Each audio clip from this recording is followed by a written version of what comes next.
j'entendrai. Oh Yandelebo Santana Baba Baba. Yandelebo Si le Dieu d'Abraham me visite maintenant, j'entendrai, je ferai comme jamais. Oh, si le Dieu des esprits prophètes me touche, j'entendrai, je ferai comme jamais. Oh oui, si le Dieu des esprits, des prophètes me touche, j'entendrai, je ferai comme jamais. J'entendrai, je ferai comme jamais. J'entendrai, je ferai comme jamais. Oui, j'entendrai, je ferai comme jamais. Moi, j'entendrai ta voix, Seigneur, quand tu me parles. Je veux entendre ta voix, Yahvé. Je ferai comme jamais. Il m'a touché, il m'a touché, il m'a touché,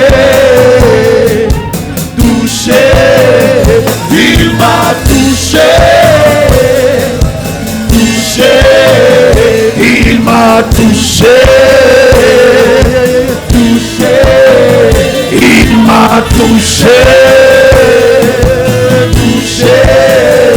il m'a touché,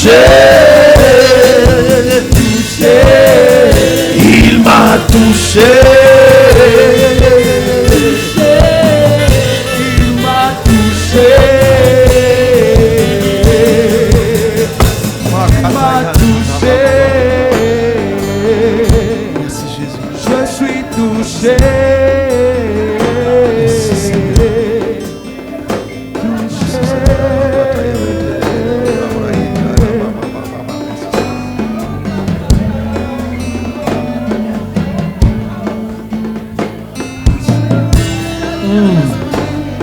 Ce matin, quelques personnes doivent passer à un niveau supérieur, à une autre étape. Dans l'intimité, dans la présence de Dieu. Quelque chose de spécial va se passer ce matin. Je suis en train de voir comme une cérémonie de plusieurs personnes qui sont en train de passer à un autre niveau avec Dieu, sur le plan spirituel. Je comprends ce que le Seigneur me disait maintenant.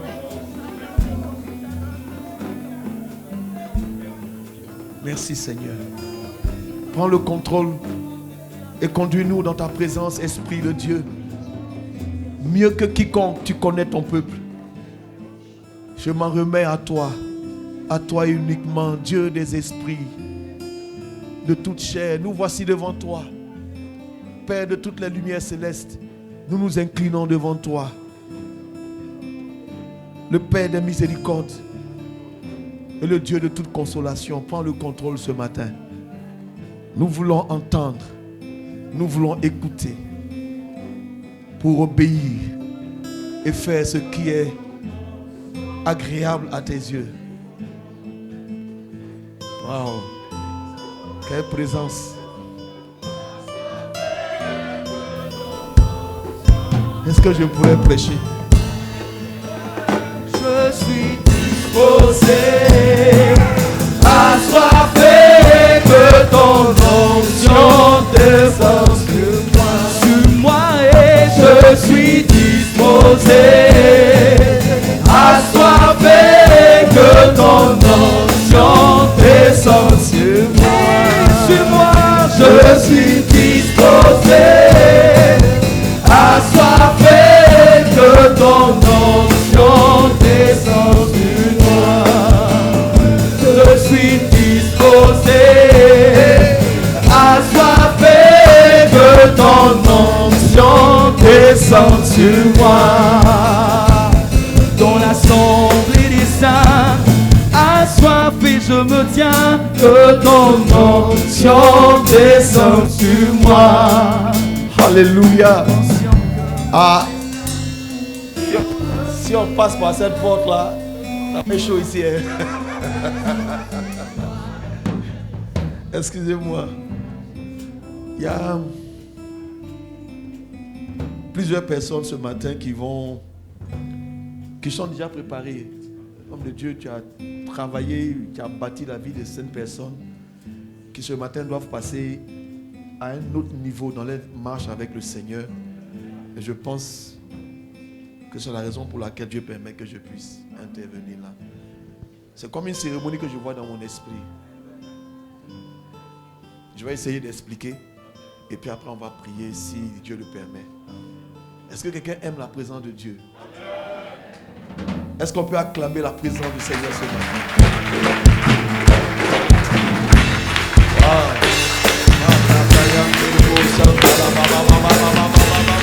Acclamons très fortement le Seigneur. Acclamons fortement le Seigneur. Donnons gloire à Dieu ce matin. Par tes acclamations, donne gloire à Dieu ce matin. Alléluia. Est-ce que quelqu'un peut crier Alléluia? Est-ce que tu peux te tourner vers ton voisin et lui dire, voisin, ce matin, le Seigneur a une parole pour toi? Est-ce que tu peux dire à quelqu'un d'autre, passons à un autre niveau? Alléluia. Asseyons-nous dans la paix du Seigneur, soyez bénis. Oh, quelle présence de Dieu. Wow. L'assemblée des saints. Non, vous êtes un peu bénis. Ouais. C'est que moi, merci, mon babou pour me suivre. Vous êtes bien.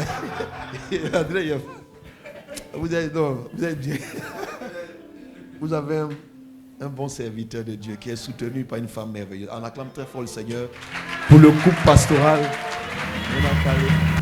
Maman, que Dieu te bénisse. Alléluia. Je ne saurais donner un titre comme ça au message parce que j'ai pris pêle-mêle les notes telles que ça venait. Après, je n'arrivais plus à écrire dans l'ordre. Ça venait beaucoup. La semaine passée, on célébrait ensemble la fête de Pâques dans toutes les communautés. Et je bénis le Seigneur. J'ai été aussi invité dans une église où je suis intervenu là-bas. C'était le samedi. Et ce message que j'ai prêché là-bas, c'était par inspiration. Et ce matin encore, quand je préparais depuis hier, c'est la même chose qui revenait. Ça fait déjà plus de 20 ans que je sers le Seigneur, mais c'est toujours la même chose. Il y a toujours ce petit stress quand tu vas parler pour s'assurer que tu vas dire ce que Dieu veut transmettre à son peuple. Et c'est important pour moi, à chaque fois que je prends la parole, de transmettre la pensée de Dieu. Ce n'est pas évident, mais j'ai fait l'effort. Donc c'est toujours un peu stressant. Alléluia. Il n'y a pas d'expérience dedans. Non, il n'y a pas d'expérience dedans. Il faut dire ce que Dieu veut que son peuple reçoive. Ce n'est pas évident, c'est pas systématique. Et j'aime pas venir réchauffer un message, prendre ici, non. Est-ce que je reçois, que je vais transmettre? Et quand je viens ce matin, ce que je ressens dans mon cœur, c'est qu'il y a des personnes qui aiment Dieu, qui sont prêtes pour Dieu. Et aussi, surtout, comme s'il y avait une cérémonie pour quelques personnes. Je ne connais pas le nom, mais il y a des personnes qui doivent passer d'un niveau à un autre avec le Seigneur. Qui sont présentes, qui m'écoutent ce matin. Et je veux vraiment être reconnaissant au Seigneur pour le prix que vous avez payé à persévérer dans les voies du Seigneur. Soyez bénis. Et que la main de Dieu soit sur vous. Alléluia. On va commencer donc notre enseignement en prenant 2 ou 3 versets. Dieu veut parler à son peuple. Et il y a un mot qui m'a frappé, c'est prêter. Prêter. Quand on prête quelque chose, c'est quelque chose qu'on donne à quelqu'un, n'est-ce pas? Mais qui nous appartient. Et qu'après, la personne va nous rendre ce que nous lui avons donc concédé ou bien prêté. Et ça veut dire que pour un temps, ce que j'ai prêté n'est plus à moi. C'est ça, non? Ce que j'ai prêté n'est plus à moi. Pour un temps, la personne à qui j'ai prêté, jouit de ce que je lui ai prêté. D'accord? Mais quand on associe prêter à autre chose, ça donne une autre compréhension. Hein? Lisons ensemble dans Deutéronome chapitre 32, verset 1. Ensuite, c'est un verset. On va lire dans Psaume 49, verset 1. Et Psaume 78, le verset 1. Voilà. C'est bien. Oh, j'aime ça. On va aller vite. Cieux, prêtez l'oreille et je parlerai. Terre, écoute les paroles de ma bouche. Ce matin, c'est avec ce premier verset que je veux commencer. Cieux, Dieu parle au ciel, à toute la création. Il y a quelque chose qui se passe. Dieu veut s'exprimer, Dieu veut parler. Alors il dit, prêtez l'oreille et je parlerai. Autrement dit, si vous ne me prêtez pas votre oreille, je ne parlerai pas. Si on comprend bien. Ça veut dire que l'oreille dont les questions t'appartiennent. Mais Dieu demande, prête-moi. Le temps que je parle, j'ai besoin que tu me donnes ton oreille parce qu'il y a quelque chose que je vais déposer dedans et j'espère que tu vas comprendre. Il dit, prêtez l'oreille. Cieux, prêtez l'oreille et je parlerai. Terre, écoute les paroles de ma bouche. Donc là, il y a parler et puis il y a le mot écouter. J'ai compris qu'il y a une différence entre écouter et entendre. Quand on parle d'entendre, il s'agit de percevoir un son. C'est un bruit. Là, tu as entendu. Mais quand on dit écoute, ça veut dire fais attention, sois attentif à ce que tu entends. Là, tu es en train de faire quoi? Écouter. Écouter requiert de l'attention. C'est vrai qu'on dit prêter l'oreille, ça veut dire sois attentif en réalité à ce que je vais te dire. Dans le temps où je vais parler, je te parlerai en 5 minutes, je te parlerai en 15 minutes, en 1 heure. Sois attentif, ne détourne pas l'oreille. Ciel ou cieux, prêtez l'oreille. Est-ce qu'il y a des oreilles au ciel? Je ne sais pas, bon, peut-être que c'est écrit cieux. C'est comme si les habitants des cieux. Autrement dit, il y a une dimension spirituelle où il y a des êtres célestes qui doivent aussi écouter ce que Dieu a dit. Et je parlerai. Terre, écoute ce que j'ai à dire. Écoute les paroles de ma bouche. Dieu dit, je vais parler, écoute. Dans le psaume 49, le verset 1. Dans le psaume 49, le verset 1, il y a la même chose qui est dite là-bas, mais d'une manière différente. Psaume 49, le verset 1. Dans le psaume 49, le verset 1, mon technicien s'il peut être réactif. Là, ça me permet de gagner un peu plus de temps. Écoutez ceci, vous tous peuple, prêtez l'oreille, vous tous habitants du monde. Donc Dieu parle au ciel, ensuite à la terre, maintenant il va parler à qui? Aux habitants de la terre. Mais c'est dans la même disposition, prêtez l'oreille. Ce qui veut dire que quand des gens peuvent entendre des sons, mais ne pas écouter. Les gens peuvent percevoir quelque chose est dit, mais on n'a pas écouté. Dieu va parler au ciel, il va parler à la terre, ensuite aux habitants de la terre. On est d'accord? Voyez? Il dit vous tous, sans distinction, que tu sois musulman, bouddhiste, catholique, chrétien, évangélique, méthodiste, qui que tu sois, athée, païen, quel que soit ce que tu es, tu habites la terre, écoute. Petit et grand, riche et pauvre, Dieu veut parler à tous. C'est bon? Ensuite, prenons dans le psaume 78, au verset 1. C'est comme si Dieu parle. Et c'est comme si ce qu'il est en train de dire est en train de localiser. Au verset 1, on dit ceci. Mon peuple, écoute mes instructions. Prêtez l'oreille aux paroles de ma bouche. Donc Dieu a parlé aux cieux. Prêtez l'oreille. À la terre, prêtez l'oreille. Aux habitants de la terre, prêtez l'oreille. Ensuite, il dit quoi? À mon peuple. C'est comme si ça devient de plus en plus précis. C'est comme si on est en train de régler un zoom, pour zoomer, pour arriver quelque part. Dieu cherche quelqu'un qui est attentif ce matin. Cieux, s'il n'a pas trouvé là-bas, ce n'est pas grave. Terre, il continue de chercher. Tous les habitants de la terre, tout le monde n'écoutera pas Dieu. Ils vont entendre. Ils vont essayer d'interpréter, mais ils ne vont pas écouter. Ensuite, il dit, mon peuple, même dans son peuple aussi, les gens ne sont pas prêts à lui prêter l'oreille, parce que ton oreille t'appartient en fait. Ce qu'on te demande de prêter d'abord à toi. C'est toi qui décides de donner, enfin de prêter, parce que tu sais qu'après tu vas reprendre. Mais Dieu dit ici, prêtez l'oreille. Ce qui dit que cette oreille-là, aujourd'hui je vais parler à l'oreille de quelqu'un. Touche ton oreille comme ça et puis dis mon oreille. Bon, à la réalité, c'est ton oreille. Mais ce que Dieu dit, prête-moi ton oreille, ça veut dire quoi? Pour un temps, fais quoi? Mon oreille là, Seigneur, tiens, c'est pour toi, je t'ai prêté. Je ne sais pas si je parle. Et ensuite, il y a quelque chose que Dieu va déposer dedans, qui m'intéresse, et puis il te redonne. Donc, il a déposé quelque chose dedans,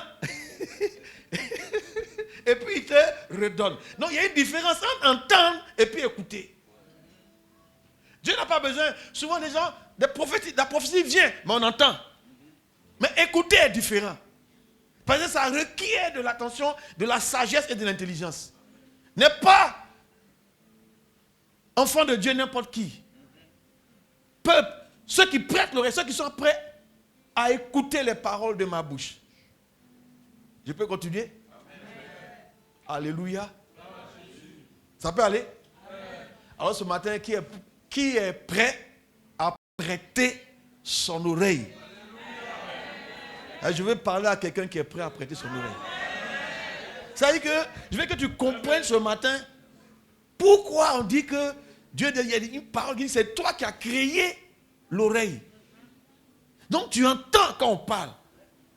Moi je sais que mes oreilles, 7 sont sur ma tête, m'appartiennent. Mais il y a longtemps que j'ai décidé de donner mes oreilles à Dieu. Ça peut aller? Est-ce que quelqu'un comprend ce que je veux dire? Touche ton voisin, dis-lui, à qui donnes-tu tes oreilles? Ou bien à qui prêtes-tu tes oreilles? Ça veut dire que tu dois faire attention à ce que tu entends. Tu es responsable de ce que tu entends. Est-ce que je parle à quelqu'un? Tu es responsable de ce que tu entends depuis le matin jusqu'au soir. Depuis le fait que tu te réveilles jusqu'à ce que tu te couches. Tu entends beaucoup de choses. Mais tu es responsable de ce que tu entends. C'est toi qui décides de ce que tu entends. Tu choisis ta musique. Quand tu te réveilles le matin, tu choisis ce que tu vas entendre. Tu peux te brancher, tu peux tout de suite RFI, France, tu choisis. Ou bien tu peux prendre ton téléphone, mettre une musique chrétienne, tu choisis. Tu peux aller voir les informations sportives, tu choisis. Qu'est-ce qui se passe en Ukraine? Qu'est-ce que le gouvernement a dit? Tu choisis d'entendre ce que tu veux entendre. Mais Dieu dit au milieu de beaucoup de choses qui sont prêtes à être entendues, il y a aussi le son de la voix de l'Éternel. Ça, tu as une décision, je te prête. Tiens mon oreille.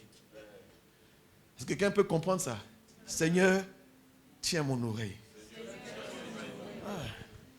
Parce que quand Dieu parle dans cette oreille, il va déposer des choses qui sont comme ce qu'on appelle instructions. Qui vont définir qui tu es, où tu vas, ce qu'il y a à faire. Et quand tu reprends ton oreille, c'est chargé. Est-ce que je parle à quelqu'un? On se comprend, n'est-ce pas? Parce qu'il y a une cérémonie qui doit avoir lieu ce matin. Allons dans le psaume 40. Dans le psaume 40. Alléluia. Allons au verset 7. Il y a quelque chose là-bas qui... Ensuite, tu prépares Ésaïe 50, le verset, à partir du verset 4 et 5. Psaume 40, versets 7 et 9. Et après, on va prendre maintenant des exemples pour imager. Dans le psaume 40, écoutez ce que le psalmiste dit. On y est? Tu ne désires ni offrande. Il faut bien comprendre. Ni offrande, ni sacrifice. Quelqu'un va dire, mais l'homme là, il veut dire quoi? Il ne faut pas faire offrande. Non. En fait, il s'agit de priorité. Il y a une priorité à ce point précis. La priorité, c'est celle-ci. Il dit, tu m'as ouvert quoi? Les oreilles. Ça m'a touché. Donc Dieu ouvre oreille. Donc ça veut dire que ton oreille peut être fermée. Ce qui veut dire que tu peux entendre sans écouter. Quand Dieu ouvre ton oreille, ça veut dire que quand lui il parle, tu écoutes. Non seulement tu entends, mais en plus tu as la capacité de quoi? Écouter. Et maintenant arriver à la compréhension. Et regarde, tu m'as ouvert les oreilles et tu ne demandes ni holocauste ni victime expiatoire. Mais tu as fait une chose. Tu m'as ouvert les oreilles. Ce matin, l'oreille spirituelle de quelqu'un va s'ouvrir. C'est-à-dire que tu es arrivé au stade où tu dois entendre le Seigneur. C'est le point où plusieurs sont arrivés dans leur marche. Papa, tu les as tellement bâtis qu'ils sont arrivés à un point où eux-mêmes doivent entendre les instructions précises du Seigneur concernant leur vie. Est-ce que je parle à quelqu'un ce matin? C'est-à-dire que tu n'as voulu tu ne désires ni offrande, ni sacrifice, mais tu m'as ouvert les oreilles.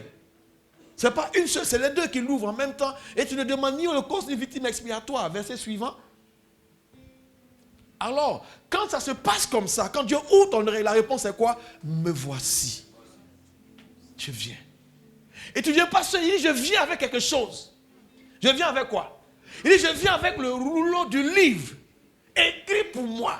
Et que celui dont on ouvre l'oreille, c'est celui dont la vie est écrite dans un livre. Et ce livre-là, souvent, tu le tiens en main, tu n'es même pas au courant que ta vie est écrite dedans. Et ce livre-là, quand on appelle, il dit, ce livre, écrit pour moi. Dis à ton voisin, un livre écrit pour moi. Je ne sais pas si on commence à... Le livre, là, il est écrit pour qui? Il est écrit pour celui dont l'oreille est ouverte. Ça veut dire que ce livre-là, plusieurs peuvent l'avoir, peuvent le feuilleter, peuvent même le lire. Mais puisque leur oreille n'est pas ouverte, ce qui est écrit les concernant, ils ne sauront jamais. Ils vont lire des histoires. Ils vont lire des fables, des contes.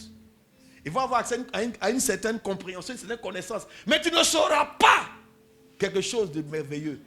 Ce livre est écrit pour qui? Pour toi. C'est quelque chose qui m'a bouleversé. Je dis, comment? Moi ici, là, pour ça, c'est écrit dedans. Ce livre a été écrit depuis le commencement. C'est que c'est un livre qui est écrit. Alors, comment je vais vous expliquer cette affaire?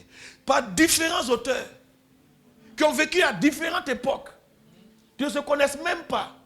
Différents livres. C'est le livre qui a été le plus attaqué au monde. Ce livre a été cherché, déchiré. On a détruit ce livre dans les siècles. Mais des gens ont mémorisé. Pourquoi? À cause de l'auteur, à cause de celui qui a écrit ce livre qu'on appelle le Saint-Esprit. C'est lui qui a écrit ce livre. Mais c'est un livre qui est tellement bizarre, tellement spécial. Ce livre est traduit dans toutes les langues. Ce livre n'est plus présentable. On ne le met plus, on ne le présente plus quand on fait les grandes foires des livres. Chaque année, il bat toujours comme un best-seller de vente. Donc on dit, bon, lui, il est hors catégorie.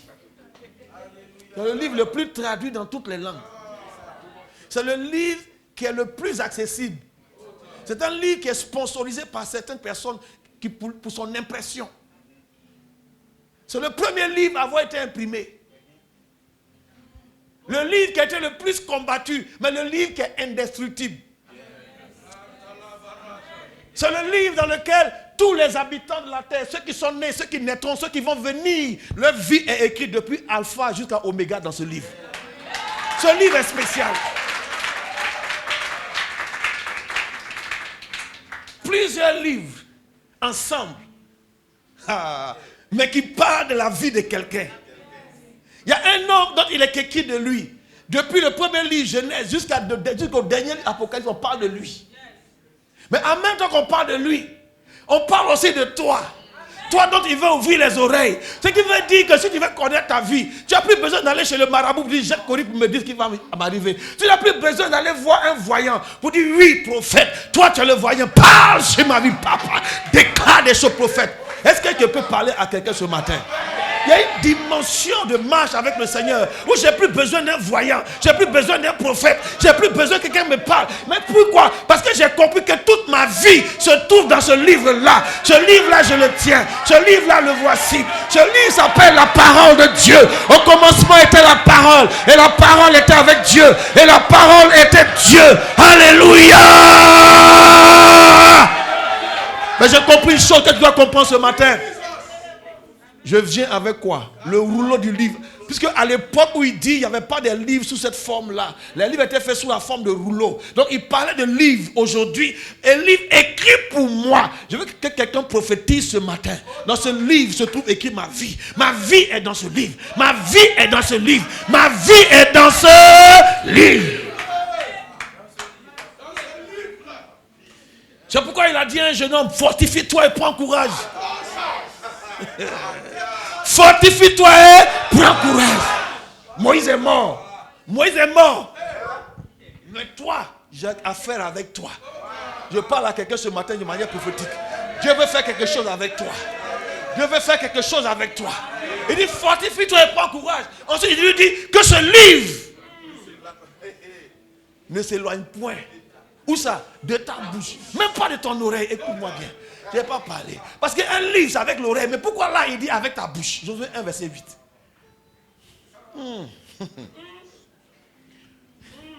Ce livre-là, il est en même temps ce livre qui nourrit mon âme. Il est en même temps ce livre où, moi seul, tant que mon oreille n'est pas ouverte, Je ne peux pas avoir accès à ce qui est écrit me concernant. C'est pourquoi il faut être calme. Seigneur, dedans, Bible, ça là, j'en ai plusieurs versions. Un frère, c'est que quand tu vas m'écouter, tu vas là acheter ça, différentes versions. Tu vas acheter ça, tu déposes partout. Il y en a où je dors, là, à la table de chevet. Il y en a même au WC, quand il m'assoit là-bas, il y a là-bas. Hey, il y en a même dans ma voiture, ici, en bouteillage, je suis dedans. Il y en a dans mon bureau, au moins 3 ou 4. Alléluia. Ça est partout. Jusqu'à même dans le téléphone portable. Jusqu'à dans l'ordinateur. Mais je n'aime pas trop où ça est dans le téléphone portable. Parce que là-bas, là, tout le monde a accès à ça. Google a accès à ça. Internet a accès à ça. TikTok a accès à ça. Facebook a accès à ça. Tu lis, tu prends, tu veux lire la Bible. Il y a des messages qui arrivent Facebook, TikTok. Alors que ça là, Dieu a scellé uniquement pour toi. Quand tu ouvres ce livre imprimé, personne ne peut parler. Sun kataya bro sura, rahi katayante de bro santa, bradayanda rabo sukaya. Est-ce que je parle à quelqu'un? Comment? Reviens s'il te plaît au psaume 40. Tu vas comprendre que quand on parle des choses qui concernent ta vie, beaucoup de personnes vont voir les marabouts jeter Cori. Beaucoup de personnes vont dans les villages. Des gens même traversent pour aller jusqu'en Inde. On fait venir même des devins. Souvent même on dit mets ta main, on va lire. Souvent même on va jeter des cartes. On dit on va jeter des cartes pour dire ta destinée, pour dire ta vie. Mais je bénis le Seigneur.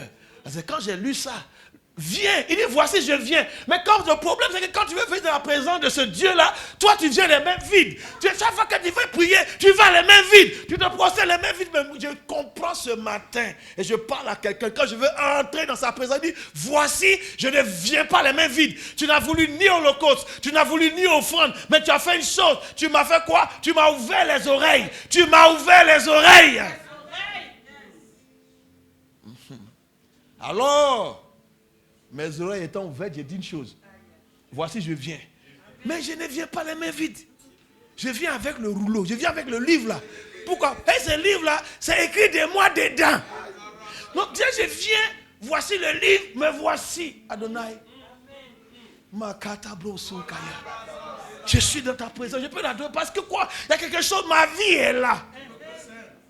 Je n'ai pas parlé à quelqu'un. Ta vie est où ça? Ma vie est là.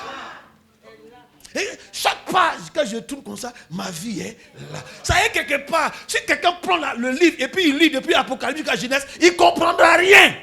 Mais si et seulement si, ses oreilles sont ouvertes. En ce moment, il y a une autre compréhension. C'est lui qui va parler. Cieux, écoutez. Terre, écoutez. Habitants du monde, écoutez. Mon peuple, écoutez. Les gens ont le livre là, et puis il y en a qui ont le livre là, et puis ils marchent pieds nus. Ils marchent pieds nus. Si tu vois les pieds là, c'est devenu un drapeau de crocodile. Hey, my God, sur le sol. Vous avez lu comment? Il y en a qui ont le livre là, qui vont se mettre en bas d'une statue. Aïe! Vous avez lu ça comment? Vous lisez en diagonale? Ou bien vous lisez en haut par en bas? Ou bien vous lisez comme en bas par haut? Ou bien vous commencez à vous comprenez comment aller se mettre devant une statue? Hey, Yamasaka! Ah!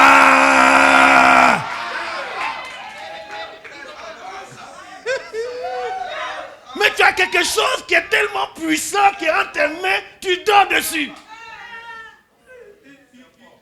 Il y a une autre dimension. Il y a un autre level. Il y a un autre niveau pour toi ce matin. Une cérémonie va avoir lieu tout à l'heure. Ah! Beaucoup d'enfants de Dieu n'ont pas accès à certaines choses parce que les oreilles n'ont pas été ouvertes. Et quand ils se présentent dans la présence de Dieu, quand ils se présentent, ils ne viennent pas avec le livre. Et ils veulent demander, Père, donne-moi ceci, papa, donne-moi cela, papa, donne-moi cela, papa, donne-moi ceci. Papa va regarder, hé, type là, ses oreilles ne sont pas... Regarde ton voisin. Et puis demande à ton voisin. Regarde dans son oreille et puis réponds-moi. Regarde dans son oreille.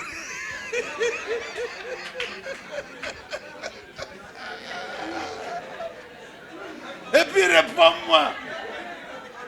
Est-ce que ça là, son oreille est ouverte? Brado, bradé, yantara, brakataya. Si tu regardes mon oreille, tu vas savoir que l'homme là, son oreille là, il y a longtemps c'est ouvert. Makatabri. On ne peut pas te tromper quand c'est ouvert. On ne te trompe pas. On ne peut plus te tromper. On dit non, il y a un prophète ici, tout le monde court, c'est rempli jusqu'à, c'est sur les réseaux, mais comment, quelle onction? Mais toi tu ne bouges pas, pourquoi? Parce que ta vie n'est pas écrite dans sa bouche, ta vie est écrite là.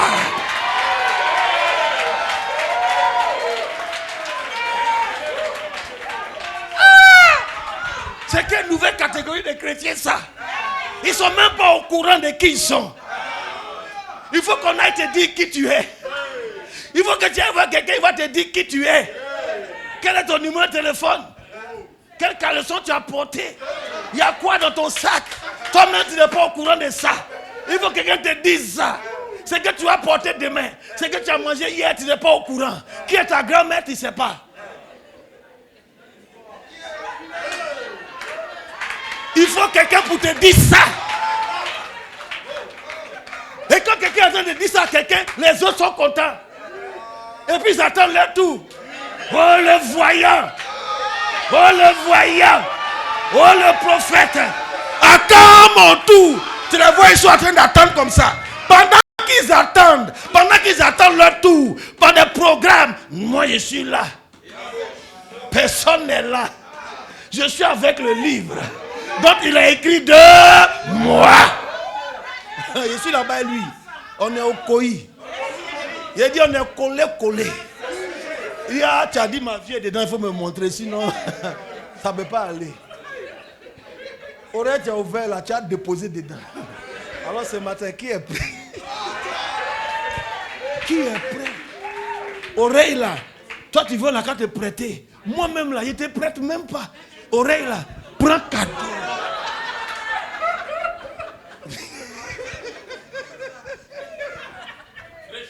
Makata bro sukaya. Il y en a que leur oreille là appartient. Il y en a qui de temps en temps donnent et puis après ils reprennent leur oreille. Mais il y en a d'autres aussi, ils ont dit oreille là.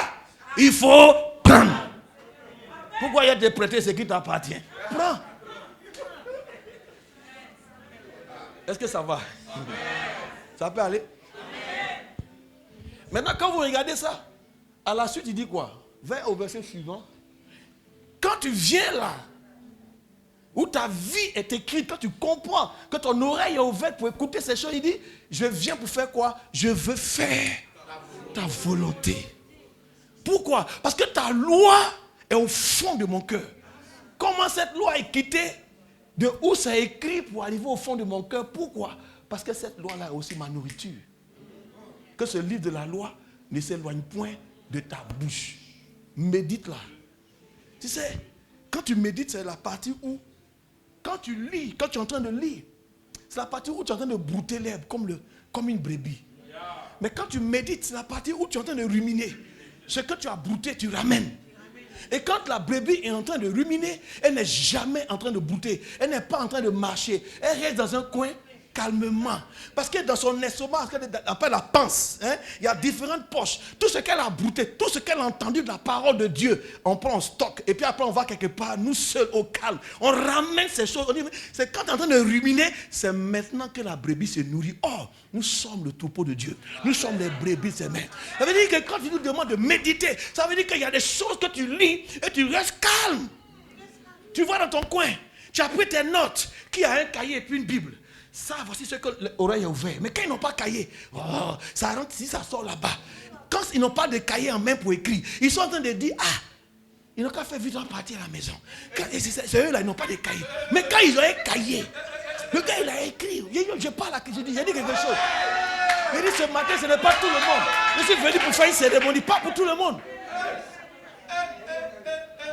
Il y en a qui ont besoin qu'on leur dise qui ils sont. Mais il y en a qui veulent découvrir qui ils sont au travers des Écritures. Cette parole ne ment pas. Un prophète peut se tromper. Un voyant peut se tromper. Mais l'Esprit de Dieu ne se trompera jamais. La parole de Dieu ne se trompera jamais. Parce qu'il dit dans sa parole, je veille sur ma parole afin de l'exécuter. Pourquoi? Si tu as cette parole, Dieu ne veille pas sur toi, mais il veille sur sa parole. Puisque sa parole est en moi, il a oublié de veiller sur qui? En veillant sur sa parole, c'est sur moi il veille. Oh, je n'ai pas parlé à quelqu'un. Toi, tu as seulement une Bible. Il y en a qui ont Bible et puis ils ont cahier. Souvent, c'est un agenda. Souvent, ils ont un gros cahier comme ça. Ce qu'ils ont écrit là, après, il s'assoit. Après, il est assis. Après, dans un moment calme, Seigneur, le pasteur a dit, mais moi, me voici.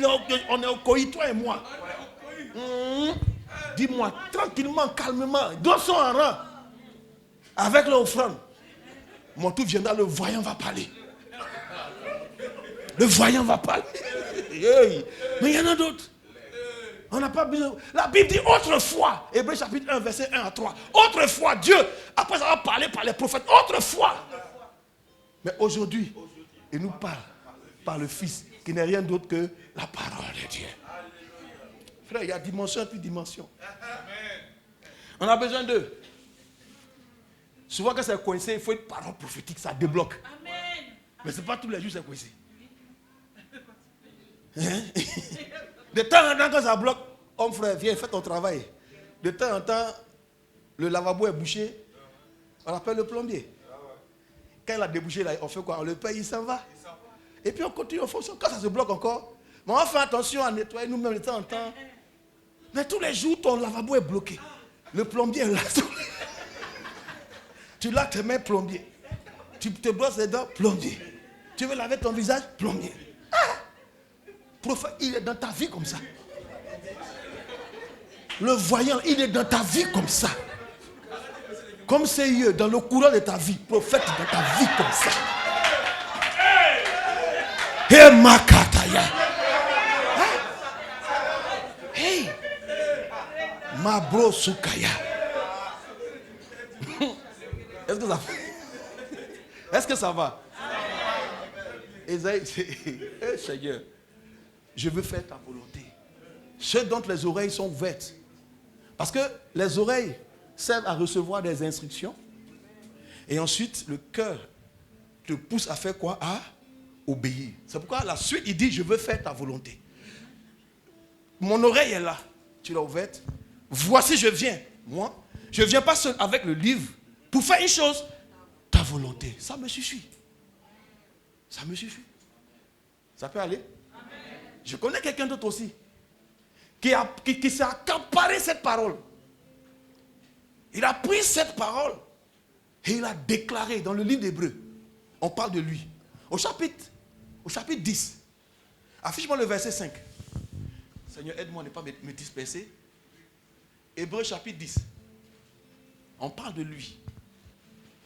On nous dit que le sang des boucs ne pouvait pas effacer, ne pouvait pas ôter le péché. Hein, le verset 4 au-dessus. On dit que le sang des boucs, il était impossible que le sang des taureaux et des boucs ôte le péché. Vous voyez déjà de qui je veux parler. Le verset suivant dit ceci. C'est pourquoi Christ, en entrant dans le monde, tu savais que Christ entre dans le monde? C'est-à-dire que quand il entre dans le monde, quand il prend la dimension humaine, c'est-à-dire que Christ est différent. Christ n'est pas n'importe qui. Il existait. Jésus est né. Christ existait. Un enfant nous est né. Un fils nous est donné. Mais Christ existait. C'est lui qui a créé tout ce qui existe. Les choses visibles et les choses invisibles. Au commencement était la parole. Et la parole était avec Dieu. Et la parole était Dieu. Elle était au commencement auprès de Dieu. Et toutes choses ont été faites par elle. Et rien de ce qui a été fait n'a été fait sans elle. En elle était la vie. Et la vie était la lumière des hommes. Et cette lumière est la véritable lumière qui, en venant dans le monde, éclaire tous les hommes. Toutes choses ont été faites par elle. Quand un homme parle, sa parole vient d'où? Elle vient d'où? De lui-même. Elle est à l'intérieur. C'est les choses qui sont incompréhensibles aux musulmans. Dieu n'est pas Allah. Il y a Allah et puis il y a Dieu à côté. Allah n'est pas Elohim. Notre Dieu, il ne peut pas le comprendre. Christ, on dit Christ entrant dans le monde, il faut bien comprendre. Christ existe déjà. On ne l'a pas créé. Dès le commencement, il est avec Dieu son Père. Mais il est où ça? Dans le sein du Père. On est d'accord avec ça? Mais il dit quand il voit ce qui se passe, l'humanité est perdue. Il voit son Père qui est attristé parce que l'homme est perdu. Il faut quelqu'un pour aller sauver, racheter les hommes. L'homme s'est détourné de Dieu depuis Adam dans le jardin d'Éden. Christ regarde. Ça ne va pas, mon Père est trop triste. Il dit, me voici. C'est ça, hein? Donc, en entrant dans le monde, comment quelqu'un qui va naître, entrer dans le monde, quelqu'un il va naître. Hein? C'est ça? Donc, lui, avant de naître, il parle déjà.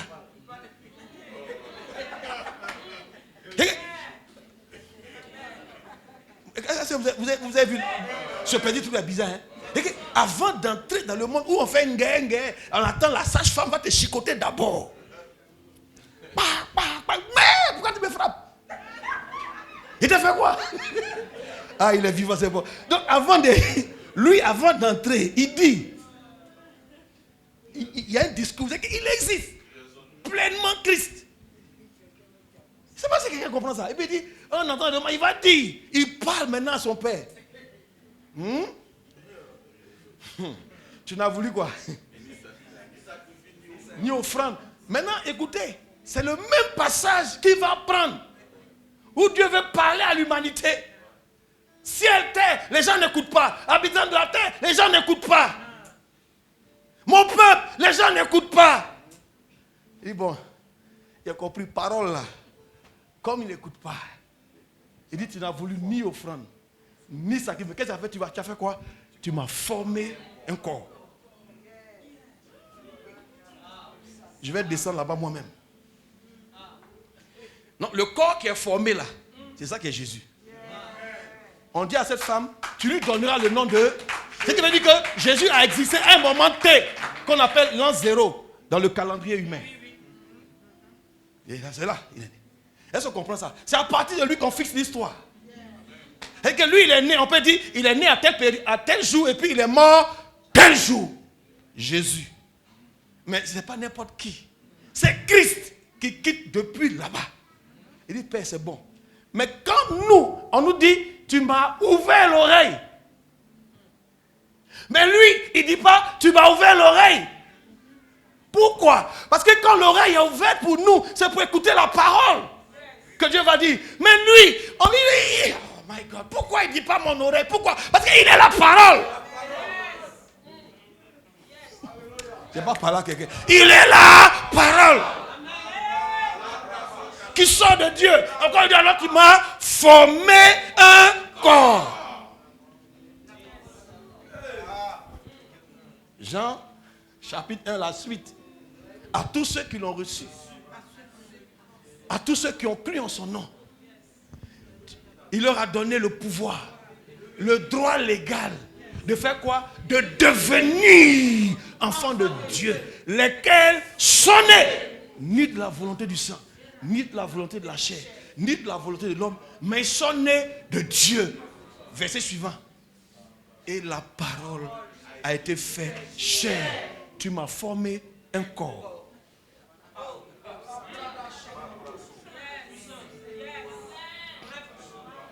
Pouf, il apparaît sur la terre. C'est pourquoi vous voyez qu'il a une double dimension. Il est Christ, Dieu, qui décide de faire quoi? De devenir un homme. Il est Christ, la parole de Dieu qui est à l'intérieur de Dieu, qui sort de Dieu et qui devient un homme. Allah ne peut pas faire ça. Eux-mêmes, ils sont au courant que ça là, c'est impossible. C'est pourquoi il dit que vous là, vous mentez. Ce Jésus-là, ce n'est pas Dieu. On vous comprend. Il n'y a pas de débat. Vous n'avez pas remarqué? Eux tous, mais Dieu est fort. Eux tous sont dans la Bible maintenant. Ils veulent nous contredire. Et ils sont rentrés sur notre terrain. Makatabré. Jouka, maintenant, Ribababa est rentré dans la mosquée. Mantabré de bro. Je vous parle de quelque chose. Je vois un imam qui veut faire délivrance. Et là, continuez. Makataya. On vous attend quelque part. Makatayan Tarabo Sukaya. Le seul discours aujourd'hui, c'est devenu Jésus. Masekaya. Ce Jésus, il est extraordinaire. Tu n'es pas sorti pour parler de lui, même il parle de lui. Tu vas dans boîte de nuit, dans les maquis, dans les plus grands bars dans le monde entier. C'est sa chanson, on chante seulement. J'ai dit, ça a pris. Tu n'es pas au courant de cette chanson-là. Vous connaissez la chanson-là, non?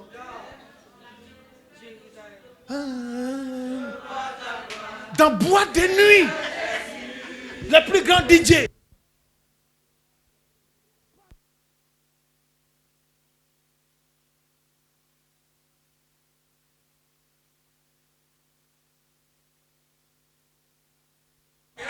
Gloire à Tabré, Soukaya, Mandebro.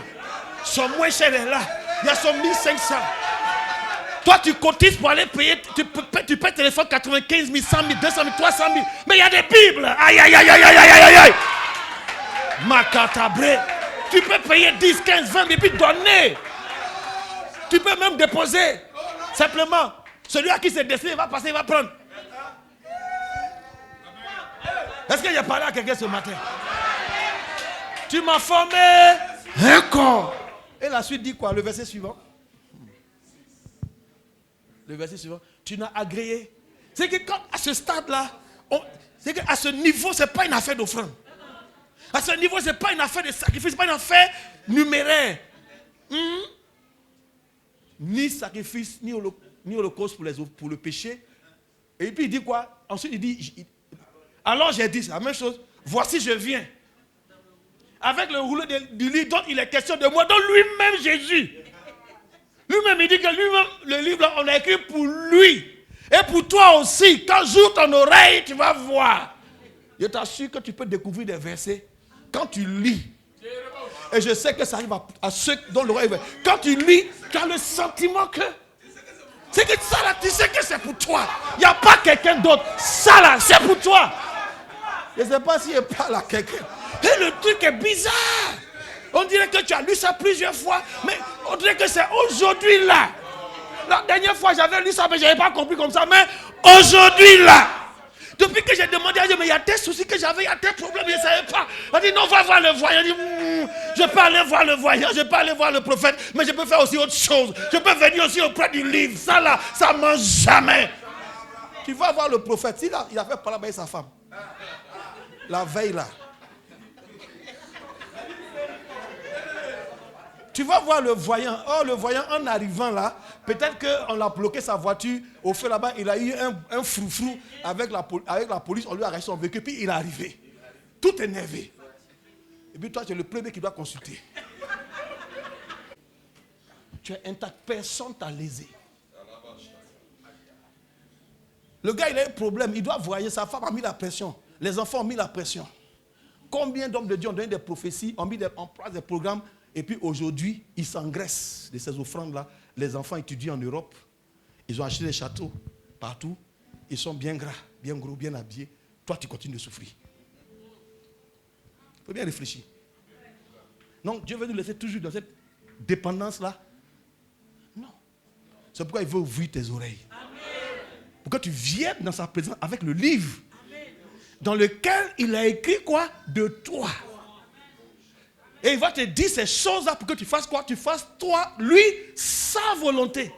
C'est quoi Christ pouvait dire quand il parlait au puits avec la femme samaritaine, Jean chapitre 4, il a dit, je ne suis pas venu pour faire ma volonté, mais je suis venu faire la volonté de celui qui m'a envoyé. Il va même plus dire que ma nourriture, c'est de faire la volonté de celui qui m'a envoyé et d'accomplir son œuvre. Quand tu viens là, tu comprends que c'est ça ta nouvelle expression, ta nouvelle identité. Je n'ai rien contre le ministère des frères, c'est normal. On a besoin de plomber, souvent ça se bouge. Souvent dans ma vie, là, il y a des côtés qui sont bloqués. Tu peux voir un collègue, ah mon frère, c'est un peu compliqué. Un peu t'appeler, ah mon frère, j'ai vu ça, j'ai vu ça. Gloire soit rendue à Dieu. Merci Seigneur pour ton serviteur, ta servante. Que Dieu soit béni, merci mon frère. Mais ce n'est pas tous les jours. Ce n'est pas tous les jours. Un miracle vient de manière spontanée, momentanée. Mais tu ne vas pas vivre de miracles. Chaque jour, miracle, miracle. Toi, tu as besoin tous les jours de miracles financiers, tous les jours. Non, va travailler. Va travailler. Dieu va te payer. Tu vas avoir la promotion. Oui, travaille. À la fin du mois, on te paye, c'est bon. Multiplie tes sources de revenus, c'est bon. Entreprends autre chose, c'est bon. Voilà. Alléluia, ça va. Je peux continuer un peu. Est-ce que ce que je dis fait du bien à quelqu'un? Merci Seigneur. Et là, on va aller maintenant dans une autre cérémonie. Là, on va rentrer dans la cérémonie maintenant. Vous voyez, il dit, alors j'ai dit, me voici. J'ai déjà planté ce principe-là. Je viens. C'est un acte volontaire. Cette oreille qui se pèse, et cette oreille qu'on ouvre là plutôt, c'est pas quelqu'un, on ne te force pas. C'est toi-même qui décides, tu as réfléchi, tu as pris conscience, tu as compris quelque chose. Il dit, oui Seigneur, je viens. Il y a une volonté, tu engages ta volonté. Je viens, et puis il dit, me voici, je viens. Avec ce livre-là, parce que je sais que ma vie est dedans. Mais je viens pour faire ta volonté. Je ne viens plus pour moi-même. Parce que ma vie ne m'appartient plus. J'ai plus de vie en réalité. Ma vie est à toi. Et je sais que tu veux faire des choses et que tu as besoin de moi, Seigneur. C'est un honneur pour moi. De ce que tu as besoin de quelqu'un comme moi. Poussière, si chacun sait où Dieu l'a enlevé. Si je vous explique où j'étais, il y en a qui vont commencer à sortir de la salle. Chacun sait son passé. Mais de ça, tu m'as enlevé, tu m'as fait sortir de cette situation. Tu m'as lavé, tu as brisé ces chaînes-là. Ces choses hier qui étaient pour moi comme des choses à arracher, à garder, à conserver. Je les ai laissées pour me tourner vers toi. Et j'ai dit à Dieu, si je vis maintenant, ce n'est plus moi qui vis. C'est toi qui vis en moi. Ma vie t'appartient. C'est pourquoi je veux faire ta volonté. Ma volonté, je l'ai mise de côté. Mais tu ne peux pas mettre ta volonté de côté si tu ne passes pas par une certaine expérience avec le Seigneur. Parce que Dieu, pour que tu arrives, vous dites, Seigneur, voici mon oreille. Je vais te montrer ça. Il faut que je te montre. Quelqu'un peut m'afficher Ésaïe 50. Et puis après, on va aller dans Ésaïe chapitre 50, verset 4. Est-ce que quelqu'un veut comprendre autre chose? Quelqu'un veut comprendre une chose? Ce que je dis fait du bien à quelqu'un ce matin. Si ça te fait du bien, donne-moi un bon amen. Ésaïe chapitre 50. Le verset 4. On n'a pas encore lu, hein? On l'a déjà lu, pas encore? On lit ensemble. Le Seigneur, l'Éternel m'a fait quoi? Une langue exercée. Pour que je sache soutenu comment? Par la parole. Celui qui est abattu. Regarde, je me pose là. Dieu, il te donne une langue exercée. Ça dit quoi?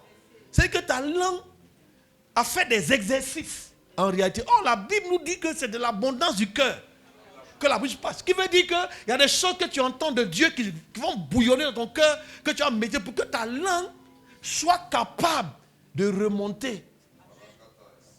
Simplement en parlant, tu peux remonter le moral à plusieurs. Et c'est là que tu rentres dans la dimension du témoignage. Et non, écoute ma soeur, ne mets pas fin à ta vie. Non, ne désespère pas. Ça, c'est une langue exercée. Dieu dit, il m'a donné. C'est un don que Dieu t'accorde. Ta langue devient maintenant une langue exercée. C'est que tu vas arrêter de mentir, de calomnier, de murmurer, de te plaindre, de critiquer tous les jours. C'est toi qui parles mal des gens. Non, ta langue doit servir à autre chose. Pas à insulter, pas à injurier. Ta langue ne va pas être là pour dire, non, comme quelqu'un m'a dit, pasteur, pardon, attends, je vais éternuer un peu. L'expression m'a dit, éternuer un peu. Et non, j'ai toussé un peu. Et puis il va comprendre. C'est que la manière dont moi je parle là, c'est comme si j'ai arrondi les angles. Non, Bichot, pardon, donne-moi une minute. J'ai toussé un peu. Il veut dire quelque chose à la personne. Là, le gars, il y a des femmes qui disent non. Quand je vais lui parler, même si elle va dans la lagune pour se laver, c'est une langue comme ça que tu as. Oh, Dieu dit, il t'a donné un autre type de langue qu'il veut te donner. Une langue quoi? Exercée. À faire quoi? Pour que je sache soutenir par la parole. Maintenant, qu'est-ce qu'il fait? À la suite, il dit, il éveille.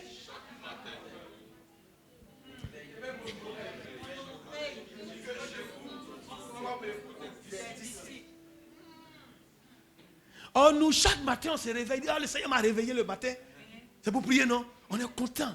Des gens les témoignent. Le Saint-Esprit me réveille. À 4h du matin, à 2h du matin. Oui. Et je suis d'accord avec toi. Hein, tu fais quoi? Il me réveille. Et ça, tu commences. Ribakataya, Santaya, combat spirituel, combat spirituel. Ou bien quand tu viens le matin, Seigneur, tu vois le cas de mon enfant. Oh Dieu, Seigneur, Seigneur, tu plaides, tu intercèdes, tu pries. Et quand tu as fini, Amen Seigneur. Et quand tu n'as pas prié comme ça, tu penses que tu as péché. Tu as dit, oh Seigneur, Seigneur, Seigneur, Seigneur. Mais tu oublies qu'à la réalité, quand il t'est réveillé là, c'était dans un seul but. Pour que tu écoutes. Mais quand toi tu viens, c'est pour parler.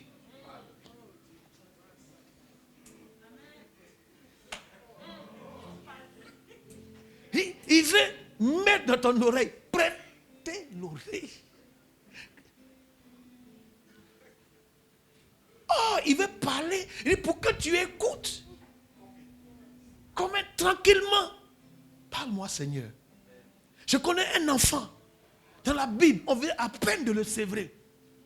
Sa mère n'a pas pu être stérile. Et elle a prié Dieu. Son mari s'est remarié parce qu'elle était stérile. Il a eu des enfants avec l'autre. Et sa coépouse se moquait d'elle, la raillait. Elle était peinée. Mais elle a gardé confiance en l'Éternel. Elle a prié. Elle murmurait au fond de son cœur. Et l'homme de Dieu a dit, un homme de Dieu a prié pour elle dans le temple. L'année qui a suivi, elle a enfanté. Quand elle a sévré l'enfant, il était tout petit. On sèvre un enfant, c'est quel âge? Les mamans. 1 an, 2 ans. Bon, à l'époque, là, quand on dit on sévre l'enfant, c'est qu'on le laisse, il peut marcher. 2 ans, 3 ans. Elle va le déposer, 3 ans, 4 ans. Et elle va le prêter à l'Éternel. Elle va voir l'homme de Dieu. Voici l'enfant pour lequel tu avais prié pour moi, le voici. L'enfant est dans le temple. On dit à cette époque-là, Dieu ne parlait plus trop en Israël. Parce que ce peuple avait péché. Et les fils du sacrificateur se comportaient très mal. Et le papa voyait, mais il ne disait rien. Il ne les réprimandait pas. L'enfant était tout petit. Il dormait dans le temple. Et on dit où lui dormait, c'est à côté de l'arche. Mais quand je regarde où l'arche est située dans le lieu très saint. Donc il y avait un voile où c'était interdit d'entrer, si ce n'est pas une fois par an, le grand souverain sacrificateur qui a établi l'année. Mais cet enfant-là, on dit, il dormait près de l'arche. Oh, on sait que l'arche, c'est une caisse en bois, mais qui est revêtue d'or. Il y a un couvercle dessus avec 2 anges. Et dans l'arche, il y avait les tables de la loi, le rouleau. Et dans l'arche, il y avait la manne qu'on avait gardée. Dans l'arche, il y avait la veille d'Aaron qui avait fleuri. Il y avait des symboles. Et Dieu dit, c'est là que je vais vous rencontrer, c'est là que je vais parler. Mais depuis un moment, Dieu ne parlait plus à cause du péché du peuple. Il veut parler, mais le peuple ne prêtait plus l'oreille. Un enfant. En pleine nuit, il entend son nom. Samuel, Samuel. Mais quand il a entendu Samuel, ce qui m'a touché la Bible, il s'est levé et il a couru. Ce qui veut dire qu'il y a des moments, je veux parler de la puissance du commandement. Amen. Pasteur, un temps arrive où quand tu ne vas plus trop parler, quand tu vas donner un ordre, des personnes vont ressentir une urgence et puis courir. C'est de ça dont il est question. Amen. Une première fois, il vient voir, il réveille celui qui est comme son père adoptif. Et le papa lui dit, tellement lui-même, il était devenu aveugle même. Il ne voyait plus. Non, couche-toi encore. C'est pas moi, va te coucher. Ça va? Samuel, Samuel, il se lève encore, il vient. Puis papa, il dit, je ne t'ai pas appelé, va te coucher. Il retourne encore. Il entend encore pour la 3e fois.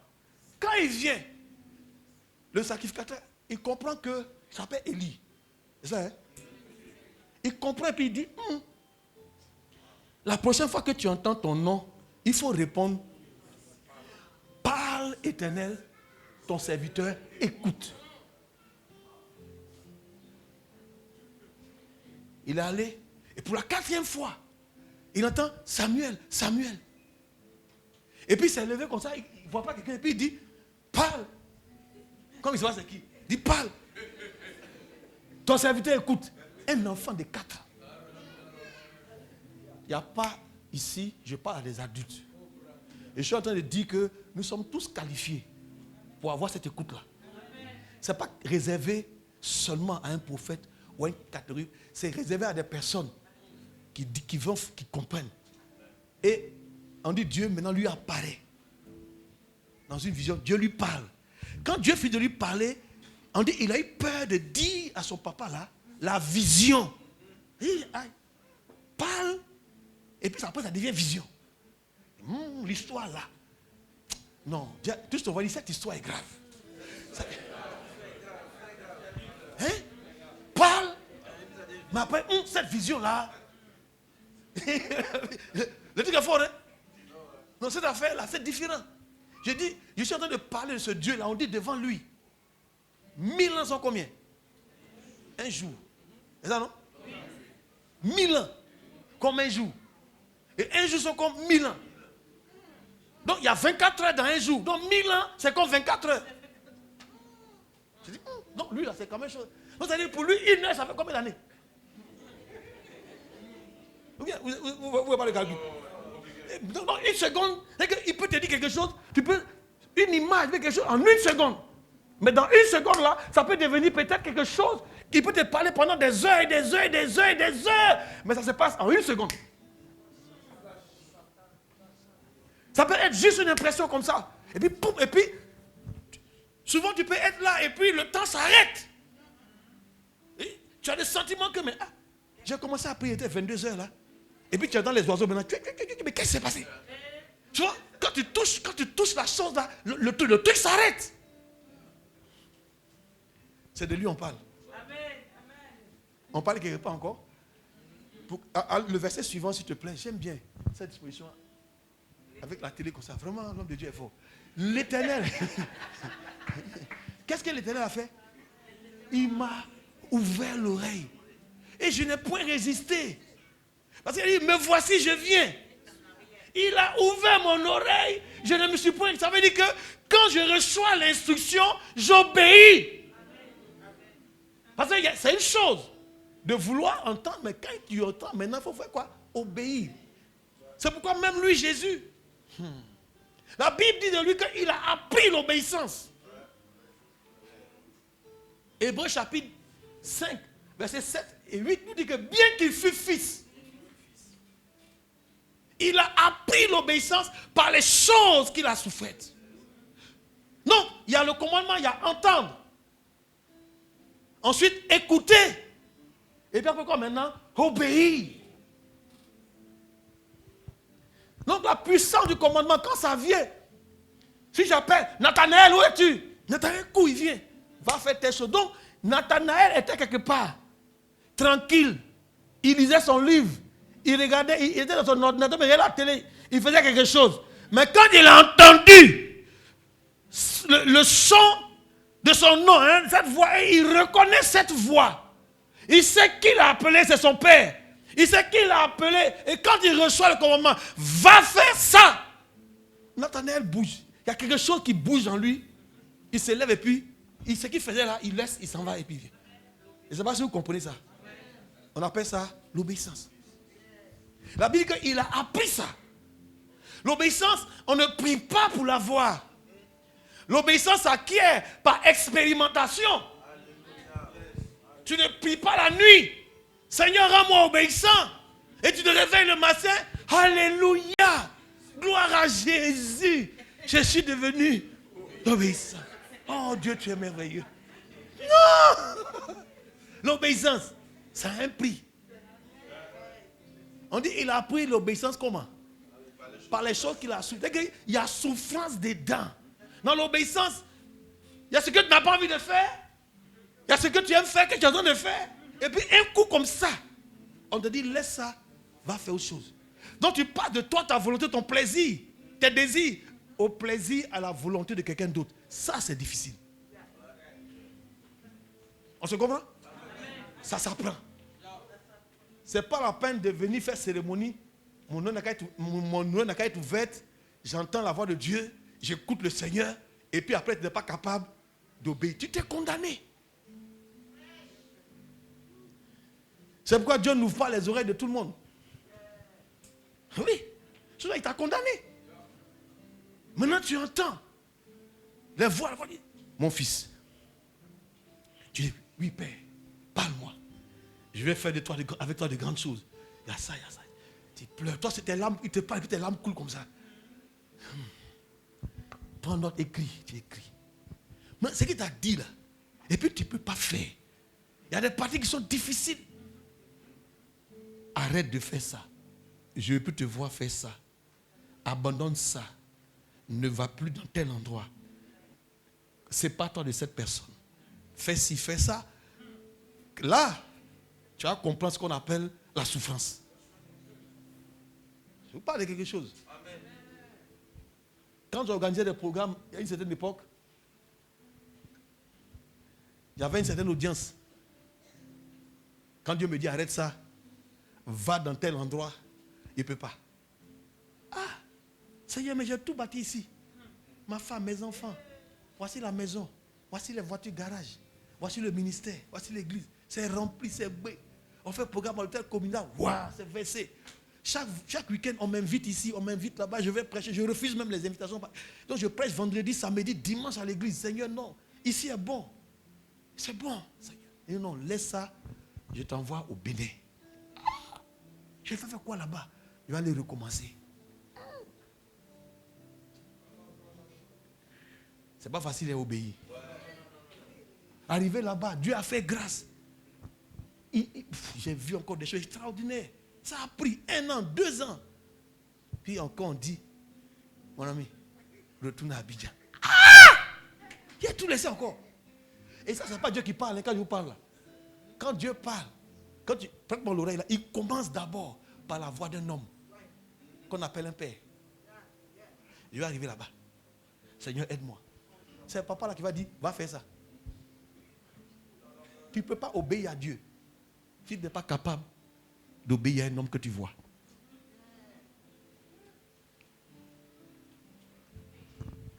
Sinon tu es un menteur. Donc on a des gens qui sont là. Ils disent fais ça. Non, moi je vais d'abord prier Dieu. Est-ce que c'est Dieu qui m'a dit? Est-ce que c'est Dieu qui veut que je fasse ça d'abord? Attends. Non. On a dit, mais j'avais demandé à Léopold de faire ça, non? Mais ouais, Léopold. Léopold, là, il est quelque part là-bas. Makataya, Sakaya, Bombadaya. Est-ce que je dois faire ça, cet esprit? Hein? Il m'a dit de faire. Mais je viens devant toi. Seigneur, Seigneur. Hein? Vous voyez comment c'est difficile? On dit, mais l'homme là, de quoi il parle au fait même? On ne comprend plus rien. Tu vas comprendre. Touche ton voisin, dis-lui, voisin, tu vas comprendre. Aujourd'hui là, tu vas comprendre. Il faut dire à voisin, voisin, tu vas comprendre.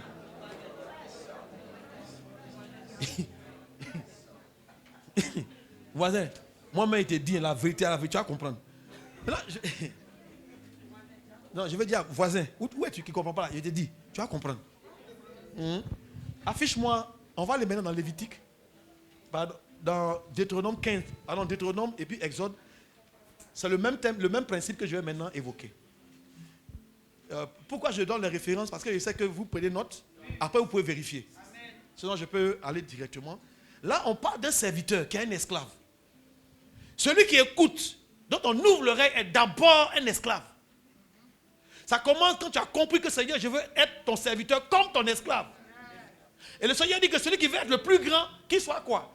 Qu'il soit le serviteur, l'esclave de ses frères. Donc je vais parler d'abord à celui qui commence quand tu veux écouter. Parce que celui qui écoute, quand il prête l'oreille, souvent quand on punit les gens par rapport à leur oreille, ce sont les serviteurs, ce sont les servantes. Mais on te parle, tu n'écoutes pas. Tu ne comprends rien. On t'a dit de faire ça, tu as mis piment là, et puis bon, tu as mis trop de piment, viens ici. Pourquoi c'est le moment là? C'est quoi on aime attraper? Pourquoi? Deutéronome chapitre 15, le verset 17. 17. Là, on nous parle. Reviens un peu plus haut, s'il te plaît. Au verset 15. Et le verset au-dessus, 15. Voilà. Tu te souviendras que tu as été esclave au pays d'Égypte et que l'Éternel, ton Dieu, t'a racheté. C'est pourquoi je te donne aujourd'hui ce commandement. Écoutez ce commandement. Si ton esclave te dit, je ne veux pas sortir de chez toi. Parce que quand tu vas faire 7 ans, la 7e année, tous tes esclaves, libère-les. C'est ce principe-là. Celui qu'on libère. Donc l'esclave qui est libéré, on dit si ton esclave te dit, je ne veux pas sortir de chez toi. Je suis chez toi, Je t'ai prêté mon oreille. Tu me donnes des ordres. Je cours, je vais exécuter. J'ai appris à obéir. Mais aujourd'hui, j'ai acquis ma liberté. Normalement, je dois partir. C'est comme ça quand Dieu nous sauve en Jésus-Christ de Nazareth. Nous sommes libres. Nous étions esclaves du péché. Nous avons donné nos vies à Christ. Il nous a sauvés. Nous sommes libres du péché. Maintenant, tu as le choix de continuer à vivre ta vie librement ou bien t'arrêter pour dire Seigneur, comme l'esclave, parce que je t'aime. Ça commence avec l'amour. Je ne veux pas sortir de chez toi. Parce que si ton esclave te dit je ne veux pas sortir de chez toi, parce qu'il t'aime. Il aime qui? Toi et ta maison, toi, ta femme, tes enfants. Je t'aime toi et ta maison. Et qui se trouve comment? Je suis bien chez toi. C'est pourquoi il est important de bien traiter vos serviteurs chez vous à la maison. Amen. Si tu veux voir la main de Dieu dans ta vie, commence à bien traiter ton personnel. Amen. Traite-les bien. Qu'ils se sentent chez eux. Dans ton entreprise, dans ta société, dans ton travail. Traite bien tes collaborateurs. Qu'ils se trouvent bien chez toi. La suite dit quoi? Alors tu prendras un poinçon. Un poinçon, c'est comme un aiguillon. Quelque chose qui est pointu. Et tu lui perceras l'oreille. Il faut bien écouter. Il faut bien comprendre cette cérémonie.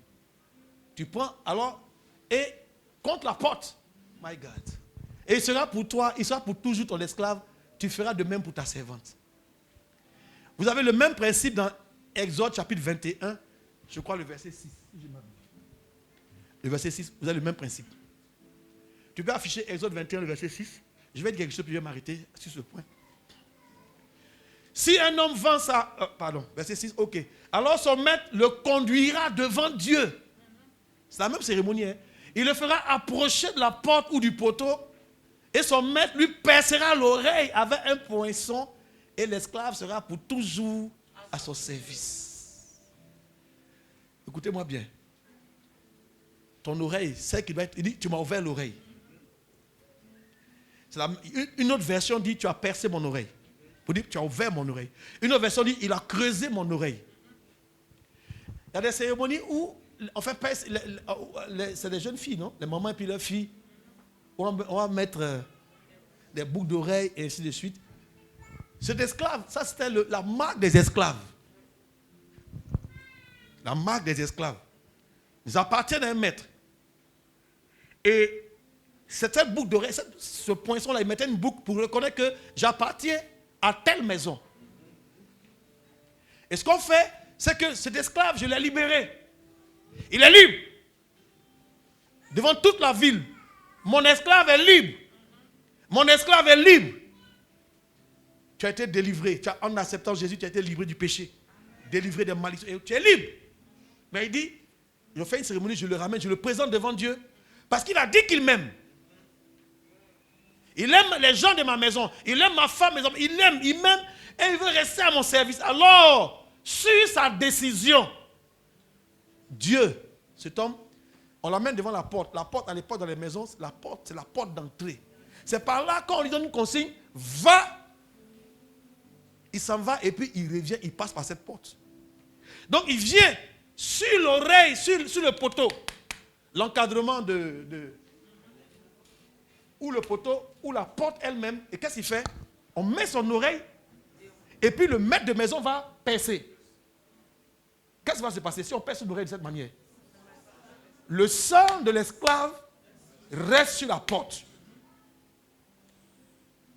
Son oreille, il dit, quand il fait ça, que je vais écouter à toutes les instructions, à tous les commandements qui vont venir de cette maison dont est l'ouverture de cette porte. Et c'est une alliance qu'il fait avec son sang. Le sang de son oreille. Or, quelques années avant, sur cette porte a eu lieu quelque chose. Une autre cérémonie avait eu lieu. Quelques années avant. Pour ouvrir cette porte, pour qu'il sorte d'Égypte, on a sacrifié un agneau. On a pris le sang d'un agneau. On a badigeonné dans l'hysope et on a aspergé où ça? Un premier sang est venu comme le début d'une alliance. Et maintenant le volontaire, libre de tout esclavage, lui aussi vient apporter quoi? Apporter son sang, pas le sang de son doigt, pas le sang de son pied, mais le sang de quoi? Son oreille. Où ça? À la porte.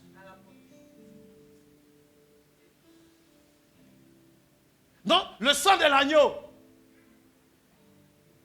vient être rejoint par le sang de l'esclave libre, mais qui est plein d'amour pour la maison de son maître. Quelques années encore plus tard, quelqu'un est venu, il a dit, dans tout Israël, je suis la porte. Quelqu'un a vu ça? Je suis la porte. Celui qui passe par moi, il entrera, il sortira, il trouvera du pâturage. Celui-là est monté sur une croix. Son sang est versé sur la croix. Or, c'est le fils de quoi? Du charpentier. Pourquoi devrait-il être un charpentier? Pourquoi n'est-il pas le fils du pêcheur? Le fils du comptable? Pourquoi n'est-il pas le fils du cultivateur? Un charpentier. Pourquoi? Parce que le charpentier travaille avec le bois. Et le bois est tiré d'un arbre. Et c'est devant un arbre que l'homme est tombé. Au jardin d'Éden. Et l'homme a pris les feuilles de l'arbre pour se cacher. Sa nudité. Et il allait se cacher au milieu des arbres. Donc l'arbre était témoin. Qu'il fallait maintenant, et ce jour-là, Dieu a dit, je mettrai inimitié entre toi et la postérité de la femme. Mais celle-ci t'écrasera la tête. Mais toi, tu lui mordras le talon. Et quelques années plus tard, voici quelqu'un qui vient. Mais on dit il doit apprendre bien. Depuis qu'il est petit. On dit quand on le voit, il dit, ah, c'est le fils de qui? C'est que lui-même, il était quoi? Rapidement pour finir. Jojo et petit Manou, Emmanuel. Dieu est avec nous, Emmanuel. Jésus-Christ Emmanuel. Donc, voilà le père Joseph qui vient. Où es-tu, Manou, tu es où? Bon, c'est dit, Jésus, tu es où? Et puis il vient. Mais voici. Tu n'as pas encore balayé l'atelier? Va balayer, balaye vite.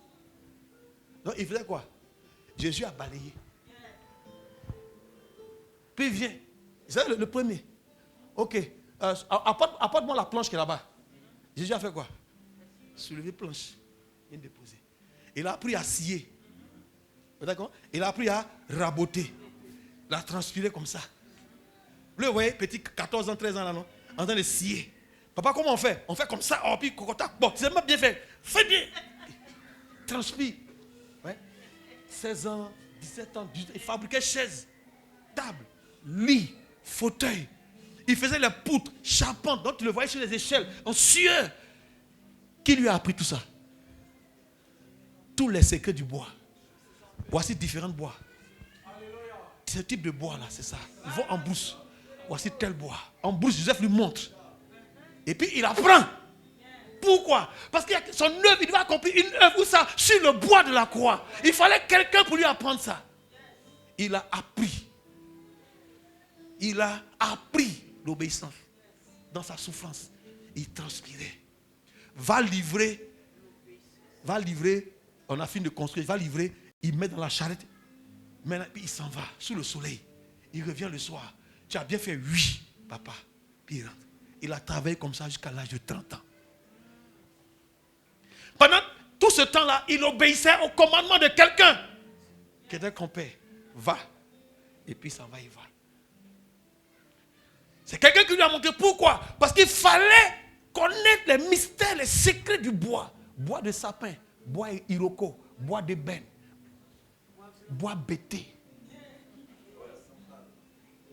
Bois, dites tous les bois là. On sait que ce bois-là, on ne peut pas faire des tables avec ça, sinon ça ne va pas durer. Donc qui va lui montrer tout ça là? C'est Joseph, le charpentier. Pourquoi? Parce qu'il devait accomplir son œuvre où ça? Sur le bois. C'est Joseph qui lui a donné l'amour du bois, l'instrument sur lequel il allait souffrir le martyre. C'est Joseph qui lui a donné quoi? L'amour de ce bois. Voilà comment on soulève le bois. Quand c'est long comme ça, attrape ses mains là. Puis lui seul, il pouvait soulever quoi? Toute une poutre. Des fois même, il prenait 2. Puis il traînait. Il jouait derrière. À un moment donné, et non, papa, laisse, je peux moi seul. Il était prêt maintenant pour soulever.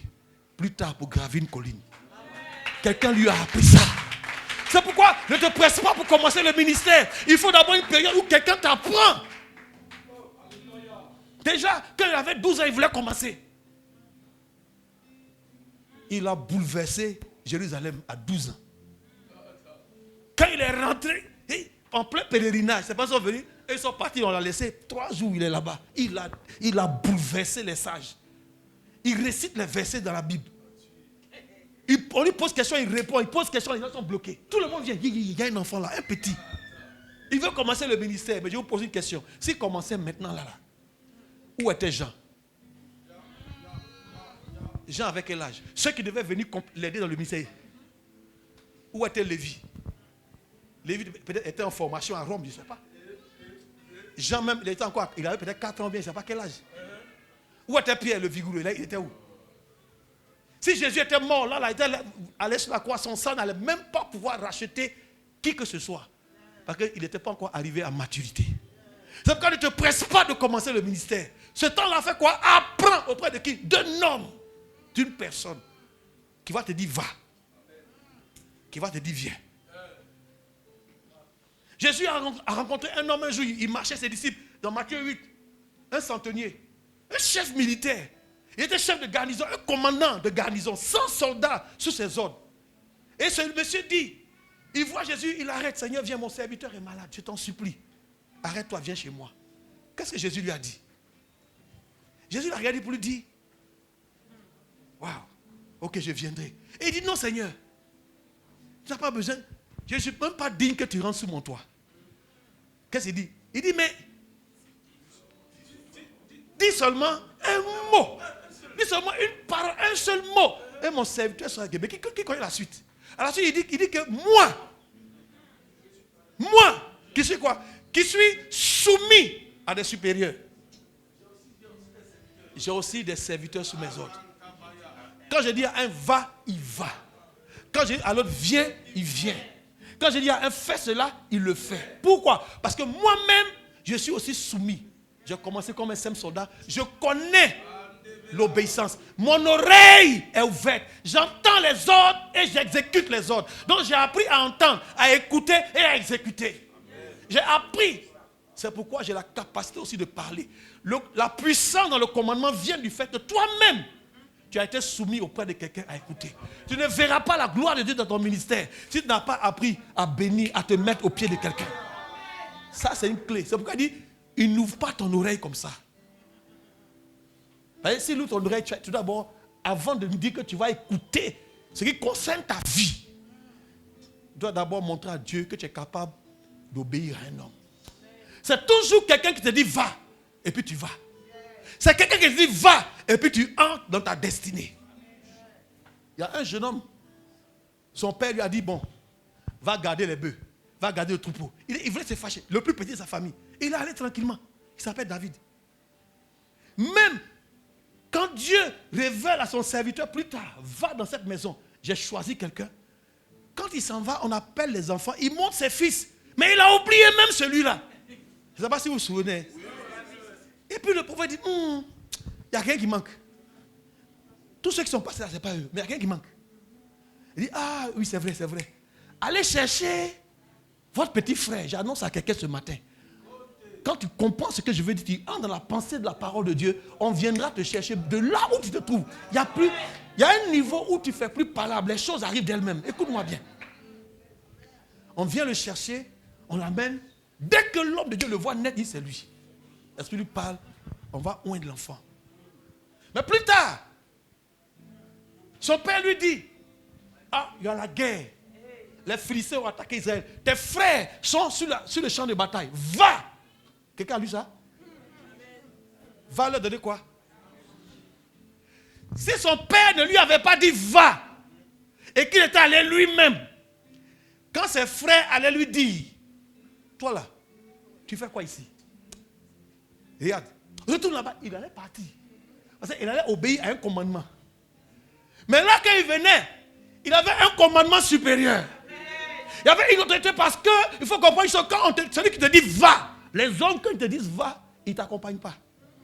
Souvent, tu vas avec leur accord. Souvent, on te donne soit une lettre. Dans l'époque, on te donne soit une bague, un cachet qui t'accompagnait. Mais celui dont je parle, la Bible dit quand il te dit va, lui-même il est avec toi. C'est ce que Jésus a dit. Celui qui m'a envoyé est avec moi. Il ne m'a jamais abandonné. Parce que quoi? Je fais toujours ce qu'il lui a dit. Pourquoi? Parce que je sais ce qu'il m'a dit. J'ai écouté. Mon oreille est ouverte et je suis prêt à obéir. Donc, il est avec toi. Et quand il est parti sur le champ de bataille, il va rencontrer sa destinée. Maman, Goliath était là. Mais qui a envoyé David? Là. C'est son père. Va. Et quand il est arrivé, il avait le mandat de son père. Quand ses frères ont voulu parler entre les frères et puis le père, où se trouve l'autorité supérieure? Il dit, vous là, c'est quand vous dites là, laissez ça. C'est papa qui m'a dit de venir ici. Donc il était là. C'est près de toi. Il dit, oh, laissez ça. C'est papa qui m'a mandaté. J'annonce à quelqu'un ce matin. Si tu comprends ce que je dis, tu vas fonctionner sous mandat. Ce qui veut dire sous le mandat, ça veut dire que quand tu es sous le mandat de quelqu'un, sous l'autorité de quelqu'un, il y a des démons, il y a des situations qui ne peuvent plus tenir devant toi. Parce qu'il y a des situations dans lesquelles toi-même tu t'es mis dedans et puis c'est coincé parce que tu es allé toi-même, il n'y avait pas d'autorité supérieure sur toi. Je veux que je parle à quelqu'un. Quand il s'est mis maintenant devant Goliath, on connaît la suite. Pourquoi? C'est son père qui l'a envoyé dans le chemin de la destinée.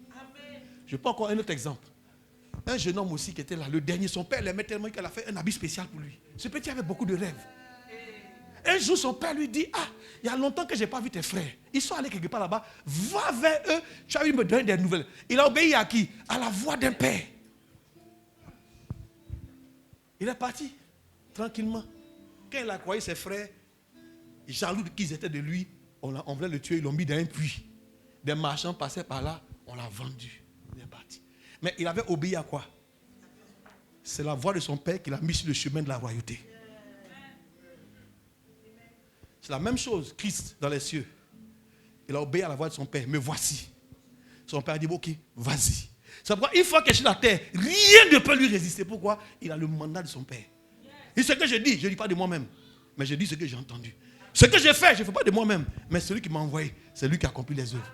Alors ce matin, est-ce qu'il y a quelqu'un ici qui est prêt à se mettre à l'écoute d'un commandement qui va être donné depuis cet hôtel par l'autorité que Dieu a établie, qui va dire faisons ceci, et qui sont prêts à faire quoi? À courir. Quand je dis à un de mes serviteurs va, il fait quoi? Il va. Quand je dis à un de mes serviteurs viens, il fait quoi? Il vient. Quand je dis à un autre fais ceci, il fait quoi? Il fait. Jésus a regardé l'homme, vous savez ce qu'il a dit? Il a dit Qui connaît la suite? Il dit dans tout. Bon, quand il dit dans tout Israël, lui Jésus, qui est Alpha et Oméga, dans son tout Israël qu'il parle là, il parle de quel Israël? Il parle du peuple de Dieu depuis Abraham là-bas jusqu'à nous autres là. Il n'y a pas un qui a une plus grande, il n'a pas dit une plus grande obéissance, hein. Une plus grande foi. Aïe. Où est le lien entre lui, son obéissance et la foi? Il n'a pas vu une aussi grande foi. Pour dire quoi? La foi vient d'où? Je n'ai pas parlé à quelqu'un. La foi vient d'où? De ce qu'on entend. Et ce qu'on entend vient d'où? D'une parole de Christ. Donc tout commence là. Quand le papa là se met là et puis il dit on va faire ça, on va y aller. Il ne faut même pas. Il n'y a plus de débat pour quelqu'un. Vous savez, et je vais terminer. Il y a des gens, quand tu vas leur dire fais, il va dire mais lui aussi, pourquoi il nous dit ça? Lui aussi, et qu'il n'a pas réfléchi. Est-ce qu'il a bien réfléchi? Et non, lui-même il sait que la Bible dit même qu'il faut réfléchir d'abord. Je suis en train de parler à quelqu'un. Je sais qu'il parle à quelqu'un. Il y a des situations que, comme on a dit, parce qu'il a dit, toi, obéis simplement, fais. Ne parle pas. Ce que Dieu cherche, c'est des gens qui sont capables. Je veux qu'on pèse mon oreille. Parce que plus tard, sur la croix, qui savait le mystère de la croix? C'est par la croix. Est une porte par laquelle nous passons pour avoir accès à notre liberté. Qui pouvait, d'une croix, en faire une porte? Si ce n'est quelqu'un qui avait le secret du bois, le fils du charpentier. Tu prends la poutre qui est au milieu là, tu coupes en deux. En haut là, tu sépares en deux comme ça là, tu obtiens quoi? L'encadrement d'une porte, tu obtiens une porte. Donc la croix en réalité est aussi une porte, mais il faut connaître qui est cloué là-bas. Pour savoir qu'au travers de lui, toutes les portes vont s'ouvrir. Parce qu'il a dit en même temps, je suis la porte. Donc on l'a positionné là comme une porte pour ta vie. Quand tu as le regard fixé vers toi, la porte de la guérison s'ouvre. Quand tu as le regard fixé sur lui, les portes du travail s'ouvrent. Quand tu as le regard fixé sur lui. Mais depuis là, tu dois comprendre que le sang de Christ a coulé aussi sur ce bois-là. Il y avait le sang de l'agneau, il y avait aussi le sang de l'esclave qui a prêté son oreille. Et Christ est venu faire quoi? Physiquement mourir là. Donc il y a eu comme s'il y avait 300 sur le même poteau spirituel là. Le sang de l'agneau, quand ils étaient esclaves en Égypte, le sang de l'esclave, le sang de son oreille, et sur ce bois, il y avait le sang de qui? De Jésus. Donc l'alliance est scellée. Donc ceux qui veulent obéir là, écouter, qui peuvent dire Seigneur, me voici. Voici le livre, je viens. Désormais, je sais une chose. Ma vie est comment? Toute ma vie est écrite dans ce livre. Alors Seigneur, parle-moi. Dis-moi quelque chose qui concerne ma vie. Alléluia. Dis-moi quelque chose qui concerne ma vie. Et je vais m'arrêter là et prier. Excusez-moi, j'ai pris le temps. Je me suis permis même sans demander à mon jeune frère. Je me suis juste permis parce que j'ai vu cette cérémonie. Cette spirituelle. Des personnes qui sont là, qui veulent vraiment écouter Dieu. C'est une étape de votre vie, de votre marche avec le Seigneur, de votre croissance spirituelle, de votre vie spirituelle, où maintenant, vous devez obéir, apprendre à reconnaître le commandement du leadership. Quelqu'un père qui dit, et des gens courent pour faire. Et lorsque vous êtes en train de faire ces choses-là, la main de Dieu ne cessera pas